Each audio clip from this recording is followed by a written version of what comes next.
1, 2, 3, FCA! Okay, so Jiu-Jitsu, what we train here is mainly competition Jiu-Jitsu, sport Jiu-Jitsu. But it's a martial art.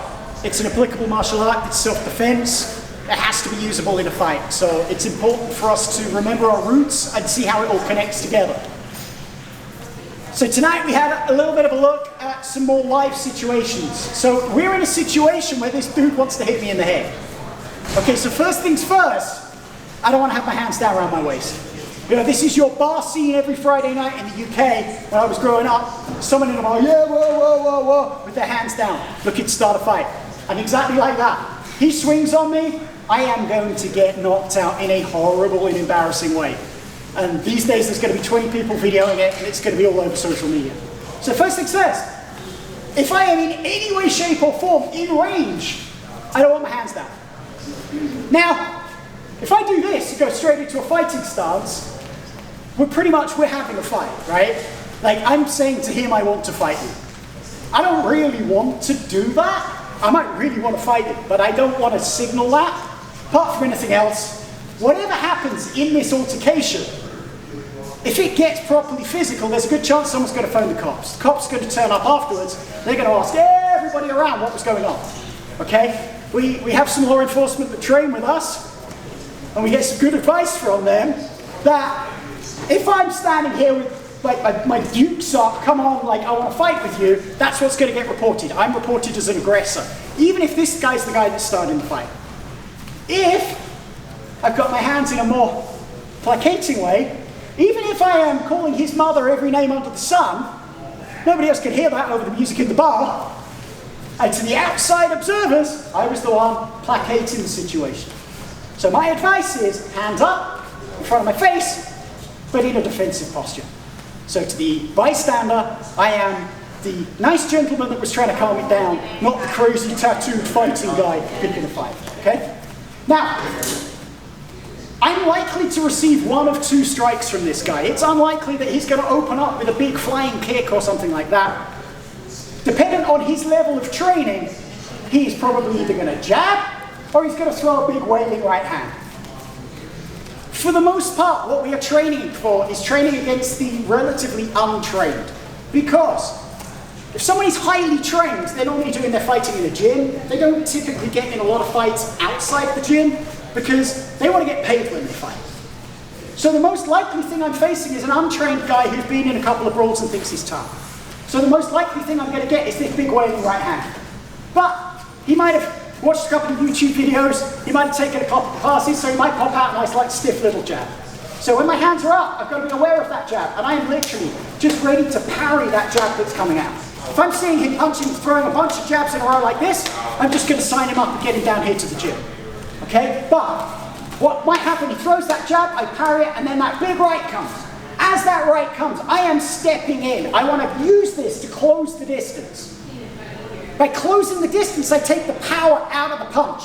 The most dangerous point of the punch is right on the end of his swing. If I'm inside and up on his bicep, I am inside the arc of that punch. I've taken a lot of the power out of it. I'm up here.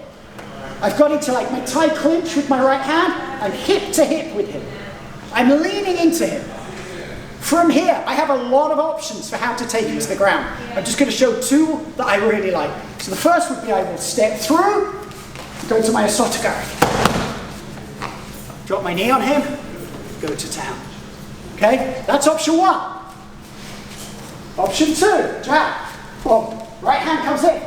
I'm going to turn, and I'm going to hip throw. Both of these take it nicely to the ground. I can obviously go to any of my preferred throws, but there's 2 very different options from that same setup. Continuing the theme of not getting punched in the head, which is one of my favorite things to do, is to not get punched in the head. I'm on the ground.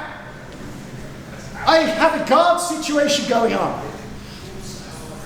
Dennis has probably advised me best way to start a fight is pulling guard, so that's what I've done, I pulled guard. He's inside my guard.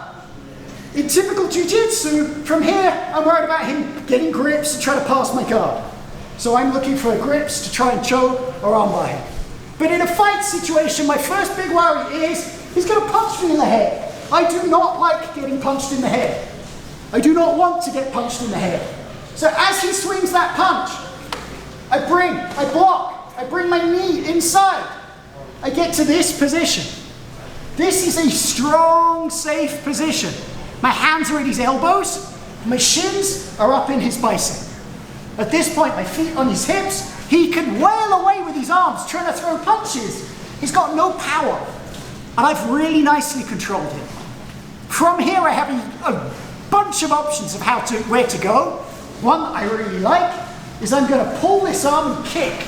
And I am going to rotate, hip out, pull him over, windshield wipe on my legs, lean towards to whisper in his ear until he taps from the Omoplata.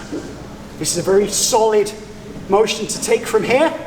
Obviously, as I'm going for the Omoplata, if I don't control his hip, he can roll through.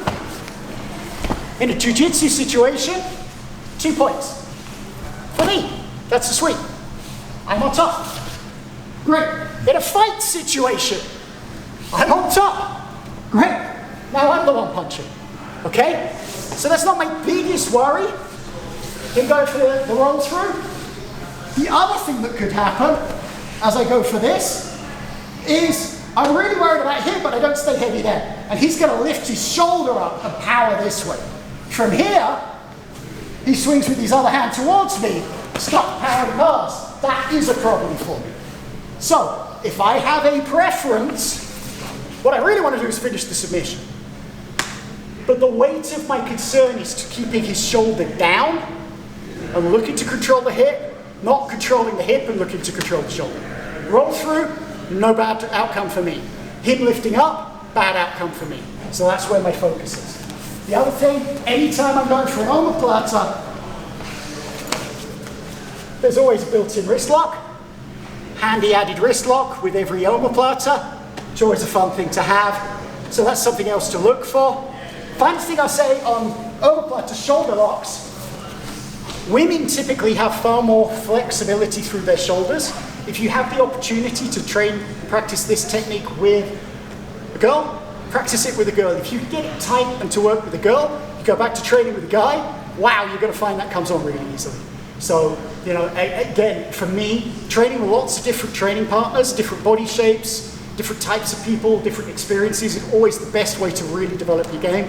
So, you know, I know some people who are like, oh, don't train with girls, there's no point. Like, there's a really good point to train with girls because they have different levels of flexibility and different subtlety to the way that they move that can really help tighten my game up. I've got a lot out of training with the women that I've trained with as I've come up through training.